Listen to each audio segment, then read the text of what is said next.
On est en compagnie de Jacques Letourneau, ex-chef de la CSN. Puis ça tombe bien, Jacques, merci d'être là. Bonjour.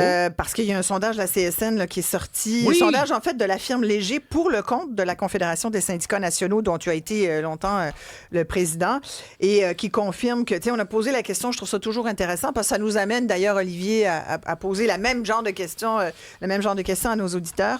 Mais on posait la question, entre autres, qu'est-ce qui pèse le plus lourd dans votre budget? Faut dire que je vous l'ai comme demandé il y a une couple de semaines. Tu sais, je suis en train d'y penser. Je me dis, c'est vrai qu'on a souvent cette conversation-là avec les auditeurs parce que je sais que c'est prioritaire pour vous. Ça te trouble, toi, le panier d'épicerie? Moi, je fais l'épicerie comme tout le monde. Puis je me dis, voyons comment que les gens s'arrangent. Tu sais, parce que je trouve ça difficile aussi d'arriver, sincèrement. 2 petits sacs, 130 $. Là. Ben toi, qu'est-ce que tu fais? Oui, je fais comme les autres. Ben oui, complètement. Tu es obligé. On paye, mais on surveille les circulaires. Ah oui. On achète en spécial. Ça prend du temps économisé ça aussi. prend beaucoup de temps. C'est devenu une job... J'achète en spécial pas mal. Ben, moi aussi, complètement. Et bref, les gens le disent. Il y a l'épicerie, bien sûr. 40% des gens disent c'est la première pression sur mon budget. Ensuite, c'est le loyer, le logement. Ça peut être l'hypothèque aussi. Et hier, entre autres, il y avait Centraide qui a aussi sorti des chiffres. Je ne sais pas si tu les as vus, mais c'est une étude qui parle de la progression des loyers dans le Grand Montréal 2018-2023. Fait que c'est même pas les 3 dernières années. Exact. Et Montréal, écoute, 35% d'augmentation de la progression des loyers, là, une augmentation de 35%, alors qu'à New York, tu sais, 21%. Oui, tout à fait.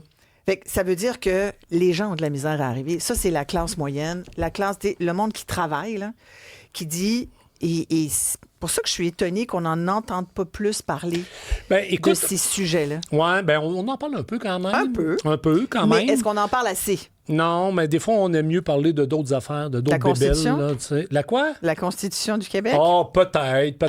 Puis les signes religieux, puis regarde, on peut en mettre.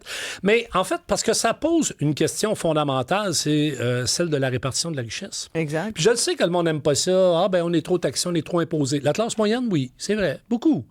Mais quand tu vois le même sondage, là, les gens disent il y a peut-être des riches qui ont déjà payé un petit peu plus qui payent moins aujourd'hui. C'est ça qu'on constate. Ouais. Puis tu sais, il y avait des chiffres de Statistique Canada, Isabelle, il y a 2 semaines, je pense, qui rapportaient clairement que le 20% des plus riches est plus riche et de plus en plus riche parce qu'il joue à la bourse, puis il fait des placements, puis que les pauvres sont plus pauvres. Ouais. Puis la classe moyenne, elle s'effrite. Un travailleur syndiqué pauvre, quand j'étais à la CSN, quand j'ai commencé à la CSN, parce que pas à la fin, ces phénomènes-là, on les voyait à la fin, mais au début, en 1993, là, c'était Gérald Larose, c'était président, un travailleur pauvre syndiqué, ça n'existait pas, Isabelle. Ça n'existait pas. Quelqu'un qui travaillait à temps plein. Un travailleur pauvre. Oui, un travailleur, pas. c'est ça. Non, même pas syndiqué. Ouais. C'était un assisté social. C'était quelqu'un qui était exclu du marché du travail ou un chômeur qui travaillait peut-être au salaire minimum. Alors que maintenant, tu l'as vu, là, la dernière négociation du secteur public, les gens qui travaillent dans les écoles, qui vont dans les banques alimentaires. Pas moi qui le dis, là. Ouais, fait qu'il y a un problème là. On s'en va en élection, là. On fait de la radio, on fait de la télé. Moi, je fais des balados. Je vais essayer de parler aux chefs des partis. J'ai commencé à en bouquer, là. Puis je vais leur poser la question, là. Tu sais, j'entendais PSPP dire on va s'attaquer au problème de l'itinérance. Ouais. OK? Mais comment on va régler ça si on n'aborde pas la question de comment on répartit mieux la richesse? Il parlait du programme qu'on connaît, là. Moi, j'ai fait déjà une émission là-dessus, là, sur le logement d'abord, là. Oui.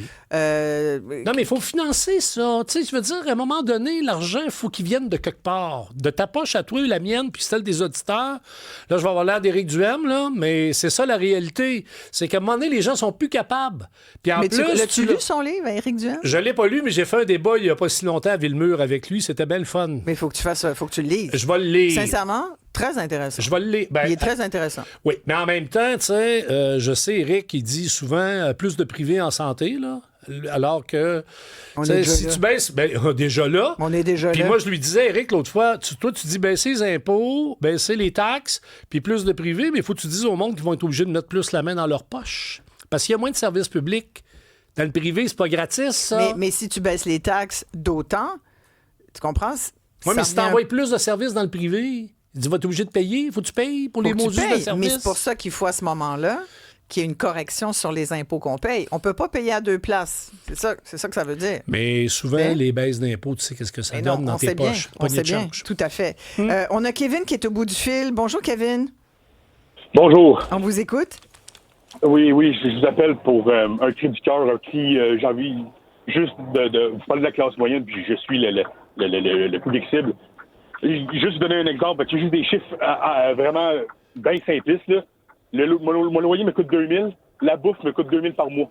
J'ai même pas le temps de respirer, ça me coûte déjà 4000 par mois en ce moment. Et puis, vous avez 4 enfants, je pense, Kevin? Oui. Vous êtes 2 adultes, 4 enfants avec votre conjointe. Ouais. Et il est 14h01, OK? Ça fait depuis... Là, je vous mets à pleurer, là.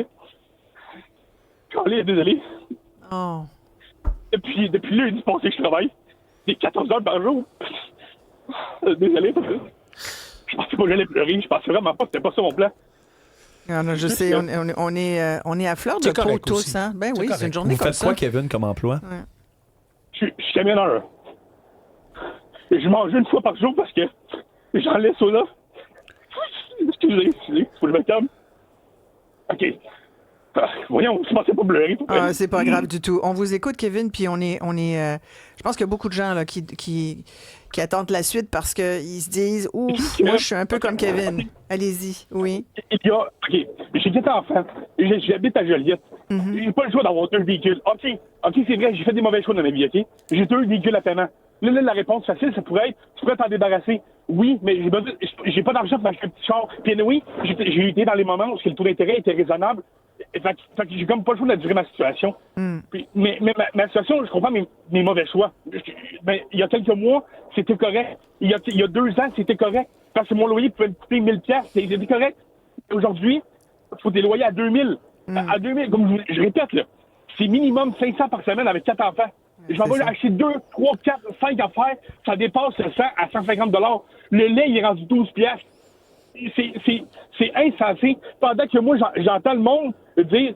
je m'excuse, OK? Je sais que c'est typique, là. J'entends des personnes âgées dire « Je préfère Poilievre je préfère une dette que Poilievre. » Ça me révolte. Là, on vient d'envoyer 270 millions à la fucking Ukraine encore pendant qu'ils sont en train de... Regarde, en ce moment, je parle et j'ai faim, je manque d'énergie. Ça... En tout cas... C'est frustrant, c'est injuste. Pendant que... c'est injuste. J'ai jamais fait autant d'argent, mais j'ai jamais été aussi pauvre. C'est ça l'affaire. Je payais, regarde, OK, je payais 27 de l'heure, OK? Je suis rendu à combien, là? Je pense que je suis rendu en ce moment même, je suis à ma 81e heure travaillée d'affilée. Êtes-vous sérieux? Ça fait 81 heures que vous travaillez? Non, mais Isabelle, ça me dérange pas que je travaille dans la vie, OK? Ça me va. Je suis pas si fatigué que ça. Non, mais normalement, c'est pas supposé, là. C'est pas supposé, là. Kevin, vous êtes camionneur, vous ne devez pas travailler autant, il faut vous reposer, là. Tant que tu as 24 heures, 36 heures d'arrêt, je suis correct. Ouais. J'ai eu samedi passé, j'ai pris une pause, là. C'est juste... Tu sais, ma fille, le soir, je la colle, puis elle veut que je sois là, mais je suis là.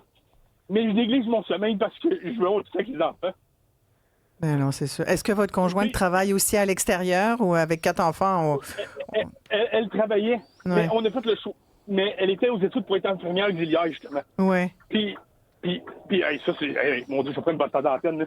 C'est une autre situation, OK? Je me suis battu pendant 5 mois pour que Emploi Québec nous accepte. Parce que je travaillais, Emploi Québec disait, vous avez un conjoint de travail, fait que vous n'avez pas besoin d'aide financière. On a finalement réussi à parler à quelqu'un... Non, c'est ça. Une connaissance qui parlait à quelqu'un qui nous a donné un contact, qui a parlé à un haut placé d'Emploi Québec qui nous a approuvé la demande. Mais ça a été 5 mois pas de revenus. J'allais tout perdre. J'étais à 1 semaine de tout perdre. Vraiment, là. Puis quand on a dit, quand on vous accepte, on a eu l'arriérage. Puis en tout cas, j'ai vraiment eu une chance, mais c'est parce que j'ai fait aller... Parce que vous n'avez pas lâché. Puis très rapidement, oui. Vous disiez tout à l'heure, bon, OK, d'accord, j'ai fait des mauvais choix. Qu'est-ce que vous appelez des mauvais choix, Kevin? Ben, j'ai pris des véhicules récents au lieu de pogner peut-être une voiture plus vieille. OK, c'est ça, vous avez... Ouais. Mais c'est parce que... Ouais, mais tu sais, il y a quelque temps, ce choix-là était pas si un mauvais choix que ça. Exact. Il était abordable, alors qu'aujourd'hui, l'abordabilité, c'est difficile. Il n'y a plus grand-chose d'abordable. Ouais. Je l'écris souvent sur les réseaux sociaux. Ouais. Mon salaire perd sa valeur à chaque 6 mois. Ouais. Et puis j'exagère même pas, là. Il y a 6 mois, ma situation n'était pas si pire. Mais à chaque mois que je m'excuse de parler en québécois, à chaque mois que le foutu fédéral envoie de l'argent partout, de l'inflation, puis on s'en fout. On envoie de l'argent n'importe quoi. Ouais. Là, il y a Christine Fréchette là, qui va rentrer bientôt à l'Assemblée nationale pour son... C'est la reprise des travaux. Moi, je suis un militant bénévole pour Éric Duhem. Je sais que c'est pas le pro-syndical de votre collègue qui est là présent, mais au moins, je sais que c'est défaut que... Moi, j'ai connu Éric Duhem à partir de 2022. C'est là que je me suis intéressé à la politique, parce qu'avant, j'étais zéro politique. Je vous dire, en 2019, j'ai voté pour Trudeau, là, mais ça, je le regrette, mais en tout cas... Bref. Comme bien des gens, là, on fait ce qu'on peut, nous aussi. On vote pour ceux qui sont là. Mais dites-moi, Kevin, donc vous, je comprends, là, vous êtes plutôt équipe du M maintenant parce que j'imagine que vous estimez qu'il parle plus pour les travailleurs qui payent beaucoup. C'est un peu ça, sa ligne. Oui. Mais si je vous demande, qu'est-ce que vous voulez que Christine Fréchette fasse pour vous aujourd'hui? Sans méchanceté, ma santé mentale a mangé un sale coup lors de la COVID avec la CAQ. J'essaie de ne pas manquer de respect parce que ça vaut pas la peine. Ils ont fait de leur mieux possible. Mais je fais partie de ceux qui s'est fait ramasser se faisant traiter de complotiste juste parce que je voulais pas me faire vacciner. Puis un autre parenthèse, je sais que je parle beaucoup de temps de votre antenne, je suis désolé. Mais une autre situation, moi, ma fille est née en 2022. Elle a 3 ans. Puis c'était au même moment que Legault allait dire qu'il fallait son passeport vaccinal pour que les pères puissent accompagner leurs conjoints pour l'accouchement. Heureusement, l'hôpital où elle a couché, ils n'ont pas fait fi de ça. Personne ne m'a achalé tant que j'avais un masque. Fait que, juste vous dire que parce que j'ai voulu faire un choix individuel, je comprends. Je me suis étiqueté, ramassé. Je sais que...